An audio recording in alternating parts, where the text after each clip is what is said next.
улум, күнөө кылуу башка, ката кылуу башка. Эгерде сен барып бир кыз менен бир ай сүйлөшүп, ошону зордоп койсоң, бул күнөө болуп эсептелет. Ката кылуу кандай? $1000 менен бир бизнес баштайсың, ал бизнесиң окшобойт, же аппаратың бузук чыгып калат, же аппараттын бир жерин туура эмес иштеткен болосуң, бул ката кылуу болуп эсептелет. Күнөө менен катанын айырмасын түшүндүрүп коюшубуз керек. Кээ бирлер күнөө кылып алып, ката кылдым, ката сабак болду, башка кылбай мындай деп жүргөн болот. Жок. Күнөө башка нерсе, ката кылуу башка нерсе.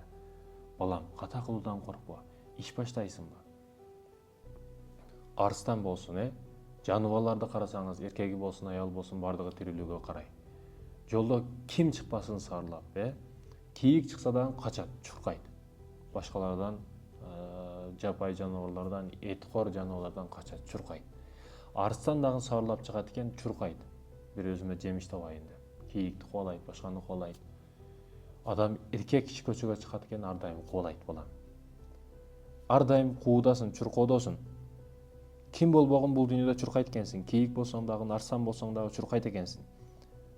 Ошондой экен, балам, ката кылуудан коркпо, өз жашооңду өзүң кур. Аракет кыл, ката кылуудан коркпогон. Деп жакшы сөздөрдү айтып колдошубуз керек. Ката кылуу менен күнөө кылуунун айырмасын түшүндүрүшүбүз керек. Андан кийинкиси өз жашооңду өзүң башкар. Кандай жашоодо жашаш? Азыр миңдеген ата-энелер бар. Алар алданууда. Балдары шаарга кетип мындай жашап атам, же кыздары студент болуп мындай окуп атам деп сойкулуп кылып жүргөндөрү бар.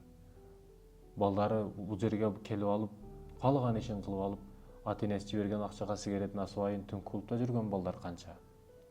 Айтайын дегеним, балам, сен мени алдашың мүмкүн, бирок өз жашооңду өзүң алдай албайсың. Эртең мени 5 жыл, 10 жыл университетте окуп атамын деп алдап коюшуң мүмкүн, бирок андан кийинки жашоодо мен кетемин.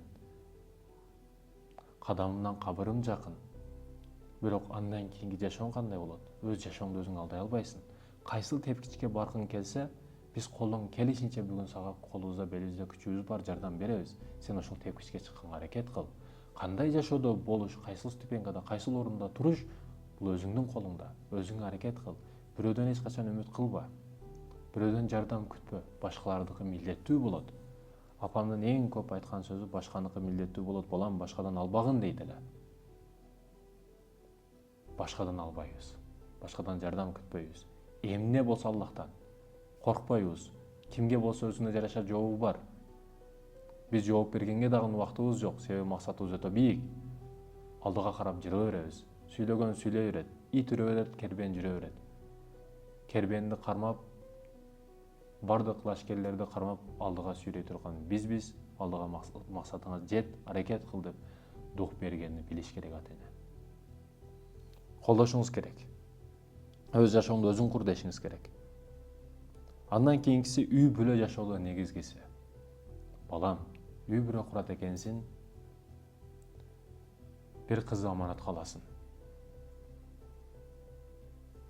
Азыр көп коомду көрүп атасың, чөйрөнү көрүп атасың, балам, улум. Алар девушка парик болуп жүрүшөт, кантип төшөгө чогуу жатып калганын билбей калышат. Бул кыянаттык кылды. Өзүнө кыянаттык кылды. Бирөөнү аманатка алат экенсиң, ал ооруп калса, ал кыйынчылыкка батып калса, ал бактылуу болуп кетсе, анын жакын өтүп калса чогуу барасың, Бирөөсүнүн туулган күнү же бир жакшы нерсе эрежеси болуп калса, же бир жакшылыгы болуп калса, же бир жамандыгы болуп калса чогуу барасың. Айтор бирөө ооруп больницага түшүп калат, ага барасың. Тыйын тыпырдан жардам бересиң. Айтор ал аманатың, никеге алгансың аны сен. Бул жердеги болуп жүргөн девушка париктик, никесиз байланыштар бардыгы кыянат. Кыйынчылык болсо таштап кетет.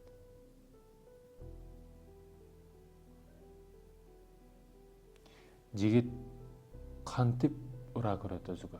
Ар ким менен жүргөн кызды балдарына апасы кылгысы келеби?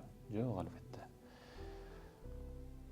Аманатка алат экенсиң, үй бүлө негизгиси, үй бүлөңдү башкар, чыныгы эркек бол.